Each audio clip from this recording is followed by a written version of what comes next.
رمضان المبارک کے خصوصی پروگراموں کے حوالے سے پیش ہے تقاریر کا سلسلہ روشنی کے دریچے، تحریر و آواز سہیل احمد صدیقی۔ تو آئیے ذہن کے دریچے وا کرتے ہیں۔ بسم اللہ والسلام علی رسول اللہ۔ السلام علیکم۔ جامع ترمذی شریف میں منقول ایک حدیث رسول صلی اللہ علیہ وسلم کا مفہوم ہے کہ دعا عبادت کا مغز ہے۔ آج رمضان المبارک کی 27ویں شب ہوگی اور شب قدر کی تلاش میں سب سے زیادہ 27ویں رات کو عبادت کا رواج ہے، کیونکہ اکثر بزرگوں کا قول ہے کہ طاق راتوں میں یہ رات ممکنہ طور پر شب قدر ہے۔ شب قدر میں عبادت کا ثواب یقیناً سب راتوں سے بڑھ کر ہے اور خلوص دل سے مانگی ہوئی دعا اس مبارک رات میں اللہ کے انعام کا سبب بنتی ہے۔ رمضان المبارک کے 3 عشروں کے متعلق ایک بزرگ نے اس طرح خیال فرمایا: رمضان کے پہلے 10 دن رواں، درمیان کے 10 دن دواں اور آخری 10 دن پرراں ہیں۔ رواں یعنی چلتا ہوا، دواں یعنی دوڑتا ہوا اور پرراں یعنی اڑنے والا۔ اب اس کی وضاحت سن لیجئے۔ جب کوئی گھوڑا چلنا شروع کرتا ہے تو اس کی رفتار مناسب ہوتی ہے، پھر دوڑنا شروع کرتا ہے اور آخر میں اتنی رفتار سے دوڑتا ہے کہ اڑتا ہوا معلوم ہوتا ہے۔ رمضان شریف کے معاملے میں اہل ذوق یہی خیال کرتے ہیں کہ آخری عشرہ تو بہت تیزی سے گزر جاتا ہے، لہٰذا ہمیں اس عشرے میں جہنم سے نجات کے سارے نسخے جلد آزمانے چاہیے۔ صحیح بخاری اور صحیح مسلم کی متفق علیہ حدیث شریف کا مفہوم ہے کہ جو شخص ایمان کے اقرار اور ثواب کے حصول کی نیت سے شب قدر میں قیام کرے گا اس کے پچھلے گناہ معاف کر دیے جائیں گے۔ اس فرمان رسول صلی اللہ علیہ وسلم سے معلوم ہوا کہ ثواب کی خواہش کے ساتھ ساتھ ایمان کا پختہ ہونا اور اس کا زبان اور دل سے اقرار کرنا بھی بہت ضروری ہے۔ یہ ممکن نہیں کہ ہم اللہ اور اس کے رسول صلی اللہ علیہ وسلم کی رحمت پر شک کریں، رسمی دعا مانگیں اور یہ چاہیں کہ اگلے پچھلے گناہوں سے پاک ہو جائیں تو ہماری دعا بھی قبول ہو جائے۔ ہر دور کا نبی رسول انسان کامل ہوتا ہے، اور کامل ترین انسان وہ ہے جو تمام انبیاء اور رسول کا امام ہے، اللہ کا محبوب ترین بندہ ہے، یعنی حضرت محمد مصطفیٰ صلی اللہ علیہ وسلم۔ پھر یہ بھی یاد رکھیے کہ نبی گناہ سے پاک ہوتا ہے، یعنی معصوم۔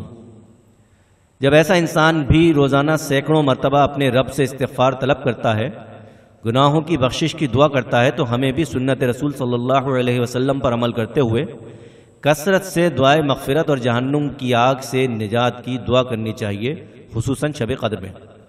دعا کے آداب بھی قرآن کریم اور حدیث شریف میں موجود ہیں۔ ناجائز کام کے لیے دعا کرنا بھی ناجائز ہے، دعا کا جامع ہونا ضروری ہے۔ دعا میں تکرار تو جائز ہے مگر غیر ضروری طوالت سے منع کیا گیا ہے۔ چلا چلا کر دعا مانگنا بھی غلط ہے، کیونکہ یہ اللہ کی شان کے منافی ہے۔ وہ ہر حال میں سنتا ہے اور قبول کرنا یا نہ کرنا اس کے اختیار میں ہے، اس معاملے میں اس سے بحث نہیں کی جا سکتی۔ شب قدر کے موقع پر حکم رسول صلی اللہ علیہ وسلم کے مطابق یہ دعا مانگنا چاہیے: اللہم انکا عفو تحب العفو فاعف عنی، یعنی اے اللہ تو معاف کرنے والا ہے، تجھے معاف کرنا بھی پسند ہے، پس مجھے بھی معاف فرما۔ ام المومنین حضرت عائشہ صدیقہ رضی اللہ عنہا نے فرمایا کہ رسول اللہ صلی اللہ علیہ وآلہ وسلم جتنی کوشش رمضان میں عبادت کے لیے فرماتے اتنی کسی اور وقت نہ فرماتے، اور جتنا اہتمام اور کوشش آخری عشرے میں فرماتے اتنا اور دنوں میں نہ فرماتے۔ رمضان المبارک اللہ کا خاص مہینہ ہے، سو اس مہینے میں خصوصاً آخری عشرے میں قرب الہی کی کوشش زیادہ کرنا چاہیے۔ یہاں ساتھ ساتھ یہ بھی یاد رکھنا ضروری ہے کہ نماز، روزہ، حج، عمرہ، زکوٰۃ جیسی عبادات کا ثواب یقیناً اپنی جگہ مسلم ہے، مگر حقوق العباد یعنی بندوں کے حقوق بھی عبادت کی ایک شکل ہے۔ اللہ کے بندوں کو جائز طریقوں سے خوش کریں، ان کے ساتھ خوش اخلاقی سے پیش آئیں، ان کی ذمہ داریاں ادا کریں تو اللہ تعالیٰ کی خوشنودی اور قربت حاصل ہوگی۔ اللہ کے حقوق پورے کر کے بندوں کے حقوق میں کوتاہی کرنا کسی طرح بھی قابل معافی نہیں، کیونکہ حقوق کے بارے میں احکام الہی بالکل واضح ہیں۔ صحیح مسلم کی ایک روایت کے مطابق فرمان رسول صلی اللہ علیہ وسلم کا مفہوم ہے کہ بندہ دعا کی فوری قبولیت نہ دیکھ کر مایوس نہ ہو، جلد بازی سے کام نہ لے۔ اب یہ بات بالکل واضح ہے کہ ہم میں سے جو لوگ یہ کہتے ہیں کیا کریں، دعا قبول ہی نہیں ہوتی، بھائی آپ دعا کریں، ہم تو بہت گناہ گار ہیں، ہم تو دعا کر کر کے تھک گئے، وہ سنتا ہی نہیں۔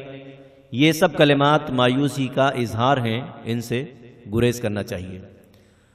اللہ کے پیارے رسول صلی اللہ علیہ وسلم نے تو اس بات سے بھی منع فرمایا ہے کہ کوئی شخص اپنی جان، اپنی اولاد اور اپنے مال کے لیے بد دعا کرے، کیونکہ یہ ممکن ہے کہ بد دعا بھی قبول ہو جائے۔